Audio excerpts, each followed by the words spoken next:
Baik, Assalamualaikum warahmatullahi wabarakatuh. Hari ini kita lanjutkan lagi. Jadi kalau tadi kita bicara bahwa instruction itu hanya adalah fetch, next instructions, dan execute. Nah, sekarang kita punya lebih visibility kita akan turunkan. Jadi instruction cycle itu tidak hanya terkait dengan fetch, next instruction, lalu execute, tapi sekarang ada banyak hal yang harus kamu lakukan. Pertama, kamu melakukan yang namanya dikalkulate dulu instructionnya. Lalu kamu ambil instructionnya, kamu decode, ini store, ini add, atau ini melakukan yang namanya load.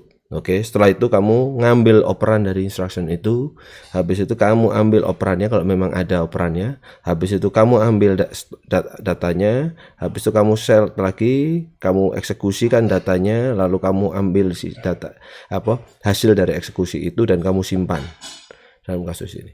Nah, jadi semua yang dilakukan oleh komputer itu ya hanya sekedar menginterpretasikan opcode, ngambil data, operasikan, simpan data, ambil next instructions, dan sebagainya dan seterusnya. Oke.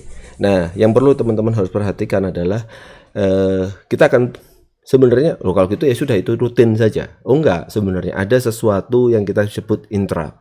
Atau kita bicara kalau di dunia nyata itu mirip dengan kalian dipanggil orang, kalian lagi rutin ngerjain ini, itu tiba-tiba ada alarm, ada yang menginterupsi, ada yang memanggil, dan kawan-kawan. Nah, class of interrupt itu ada 4. Yang pertama adalah program interrupt, jadi interrupt yang di-generate oleh suatu kondisi tertentu, dan ini biasanya terkait dengan eksekusi dari sebuah program. Entah contohnya Anda mau lakukan operasi out of range, overflow. Oke, integer lebih besar dari ukurannya. Nah, itu akan terjadi. Atau kalian melakukan interpretasi sebuah string, tapi ternyata menjadi sebuah integer, ternyata ini nggak benar-benar sebuah string yang bisa dikonversi menjadi integer. Nah, itu akan men-generate interrupt program. Lalu ada timer interrupt. Timer interrupt itu yang dipakai untuk kegiatan yang bersifat berbasiskan waktu. Jadi contoh nih ya, jam 6 atau alarm gitu ya, jam 4 Anda harus dibangunkan untuk sholat. Nah, itu sebenarnya akan generate sebuah interrupt. Oke. Biasanya menggunakan prosesor timing, dan akan dilihat biasanya kalau kita punya itu ada namanya epoch timer ya. Jadi dihitung detik atau milisecond sejak tanggal 1 Januari tahun 60. Oke, itu. Jadi lalu ada IO interrupt. Nah, ini adalah sebenarnya event-event yang di-generate karena kalian mengendalikan IO modul atau IO komponen. Jadi contohnya kalian mouse itu bilang, oke, datanya sudah ada, atau network ini ada package baru, atau kamu bisa bilang bahwa ini datanya sudah penuh. Jadi semua IO interrupt itu dilakukan.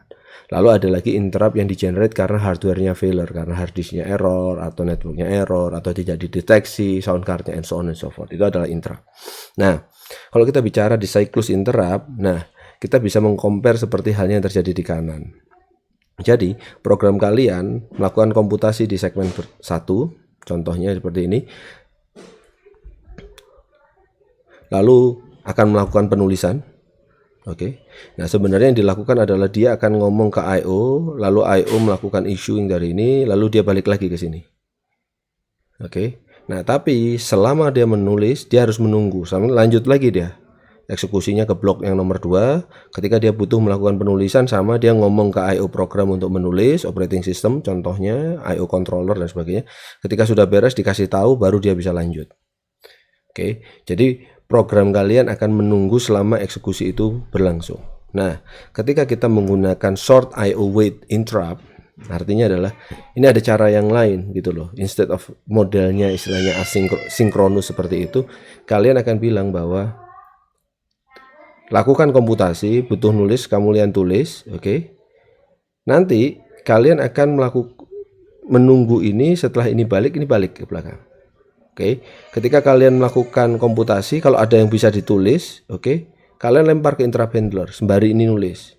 Nah, interrupt handlernya ngapain? Oke, dia akan melakukan polling terhadap kondisi I/O kalau dia bisa nge-write atau enggak.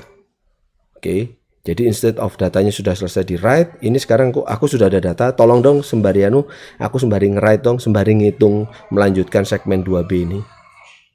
Nah, ini kita bicara IO wait yang short. Nah, ada sebuah program yang lebih blockingnya lebih rendah lagi, yaitu adalah dia nulis ngomong ada segmen yang pertama, segmen kedua dia ngomong. Kita yang menarik adalah segmen ketiga dia di sini.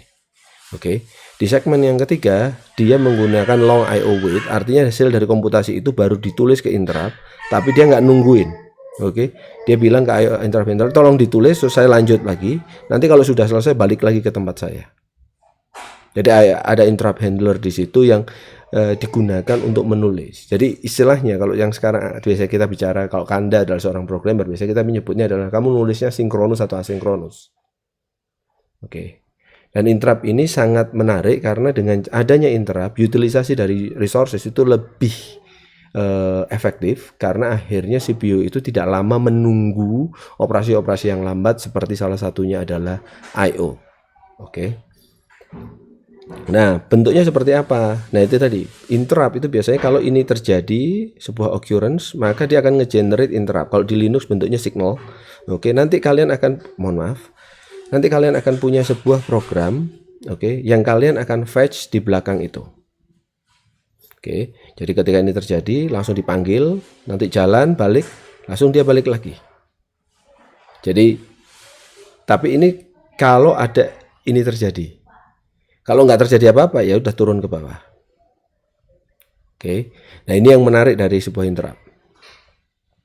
Nah, ketika kita punya interrupt, cycle lagi tidak hanya melakukan yang namanya fetch cycle sama execute cycle, jadi lebih kaya. Ada yang namanya interrupt cycle. Dan interrupt ini bisa di-disable, bisa di-enable. Oke. Jadi bisa saja kita bicara bahwa, oh pada fase ini aku mau dengerin interrupt. Contohnya tadi ya, aku mau nulis, pakai interrupt handler nih. Kalau sudah selesai tolong kasih tahu saya. Jadi kamu baru mengenable ketika kamu sudah merintah nulis. Sebelumnya dalam posisi disable. Oke. Jadi ada cycle-nya adalah fetch cycle, execute cycle sama interrupt cycle, di mana dia akan melakukan yang namanya ngecek apakah ada atau tidak sebuah interrupt. Nah, kalau kita bicara bentuk dari interrupt handler itu apa? Ya program biasa di dalam address memori tertentu. Biasanya loncat di bagian bawah atau di area memori yang berbeda. Oke. Jadi tidak ada yang berbeda antara interrupt handler dengan user program. Tapi yang menarik adalah kapan sebuah interrupt handler itu dipanggil. Itu yang berbeda. Oke, makanya kita bicara di sini time to time kamu harus ngecek ada interrupt nggak. Kalau ada interrupt, maka kamu akan nge-fetch instructions nextnya bukan next dari user program tapi dari interrupt handler. Oke.